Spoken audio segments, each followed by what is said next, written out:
મુખ્યમંત્રી ભૂપેન્દ્ર પટેલે અમદાવાદના ચાંદલોડિયા વિસ્તારમાં મિશન ફોર મિલિયન ટ્રીઝ 2025 અંતર્ગત વૃક્ષારોપણ કર્યું હતું.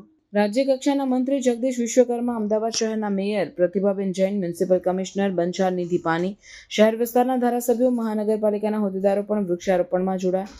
મુખ્યમંત્રીના નેતૃત્વમાં Ahmedabad clean and green city બનાવવામાં દેશનું અગ્રેસર શહેર છે. ભૂપેન્દ્ર પટેલના માર્ગદર્શનમાં અમદાવાદ મહાનગરપાલિકાએ અમદાવાદ શહેરને ભારતનું સૌથી સ્વચ્છ શહેર બનાવવાની નેમ પાર પાડી છે. ગ્રીન સિટી અમદાવાદને ગ્રીન સિટી બનાવવાની નેમ પાર પાડવા મહાનગરપાલિકાએ મુખ્યમંત્રીના દિશા સૂચનમાં 40 લાખ વૃક્ષો વાવવાનું મિશન ફોર મિલિયન ટ્રીઝ 2025 ચલાવ્યું છે.